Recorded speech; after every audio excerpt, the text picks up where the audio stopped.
আদালতের তিনবারের সভাপতি হিসাবে এবং জ্যেষ্ঠ আইনজীবী হিসাবে আমি এই অন্যায় কাজটি করতে পারি না, পারি। সেই জন্য আজকে আপনাদের কাছে আমি ভোট চাচ্ছি না, আমি আজকে দোয়া চাচ্ছি আপনাদের কাছে। আপনারা মন দিয়ে ভালোবেসে চোখের পানি ফেলে, আল্লাহ তাআলা বলেছেন যদি কেউ চোখের পানি ফেলে দোয়া করে সেই দোয়া কবুল হয়। এবং আপনারা যদি আজকে একজনের চোখের পানি ফেলে দোয়া করেন, আল্লাহ আপনাদের দোয়া কবুল করবে। সেই জন্য আমি জিয়া পরিবারের জন্য দোয়া চাচ্ছি। আমাদের নেতা জনাব তারেক রহমান যে উদ্দেশ্যে বাংলাদেশে আপনাদের সেবা করার জন্য এসেছি, সেই উদ্দেশ্য সফল হবে। আর আমি একজন ক্ষুদ্র অত্যন্ত আপনাদের কাছের লোক, আমার রক্ত আমি মনে করি এই কেদারপুরের মানুষের রক্তের সাথে মিশে আছে। কাজেই আমার জন্য একটু দোয়া করবেন, আমি যাতে সুস্থ থাকি, ভালো থাকি, আপনাদের মাঝে বারবার আসতে পারি এবং আপনাদের সুখে দুঃখে ভাগী হতে পারি, এই দোয়া কামনা করে আজকে আপনাদেরকে কষ্ট দেওয়া হলো। অনেকে বাইরে বসে আছে, অনেকে বুঝতে পারে নাই, এই জন্য আমি দুঃখিত।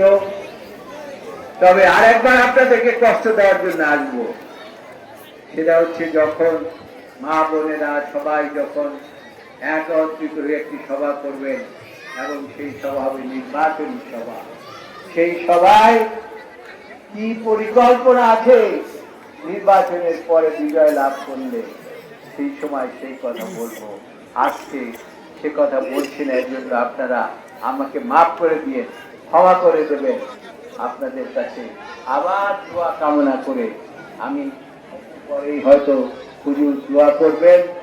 আমি শুধু আমার জন্য এবং জাতির জন্য, দেশের জন্য, মানুষের জন্য, আপনাদের সকলের জন্য, জিয়া পরিবারের জন্য আল্লাহ এই কেদারপুরবাসীর মনের আশা, নেক আশা, নেক দোয়া তুমি কবুল করো আল্লাহ। আল্লাহ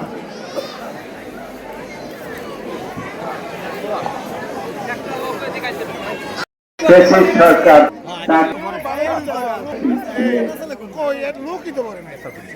যেদিন রায় হবে সেদিন আমরা তাকে অনুরোধ করেছিলাম, ম্যাডাম কালকে আপনাকে জেল দেবেই শেখ হাসিনা।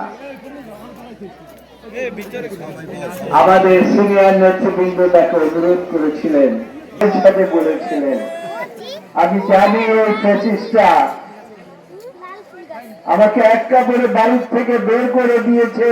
বিয়ের পরে যেই বাড়ির থেকে আমি ছিলাম, সেই বাড়ির থেকে আমাকে ওরা একটা আইনকে শ্রদ্ধা করি, আইনের প্রতি শ্রদ্ধাশীল।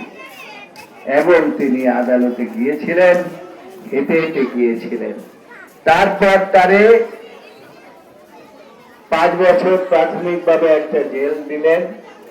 সেই জেল দিয়ে তাকে একটা কূপের মতো একটা জায়গা, যে জায়গায় করলাম ম্যাডাম আপনি একটু বাম হাত আপনি নাড়াতে পারছেন না, কি হলো?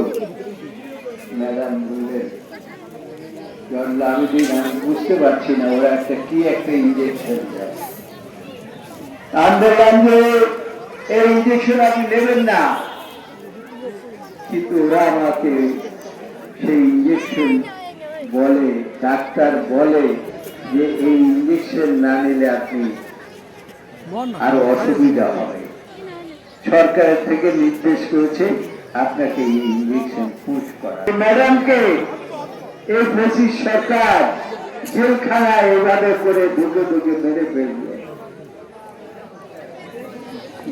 তারপরে ম্যাডাম যখন আরো অসুস্থ হয়ে পড়লেন ওইখানে, তখন আদালতের কাছে দরখাস্ত করলাম যে তার চিকিৎসাটা অন্তত পিজি হসপিটালে নেওয়ার জন্য। যে ম্যাডাম হেঁটে হেঁটে জেলখানায় গেলেন, তাকে হুইল চেয়ারে করে আপনার পিজি হসপিটাল লাগে না তো, এবং একটু সময় আমি নিচ্ছি এই জন্য, তার কারণ স্টেজে উঠবেন না দয়া করে। সংগ্রামী জাহাঙ্গীরনগর ইউনিয়ন বিএনপি নেতৃবৃন্দ, আজকে আমাদের মাঝে এখানে উপস্থিত আছেন বাংলাদেশ জাতীয়তাবাদী যুব দল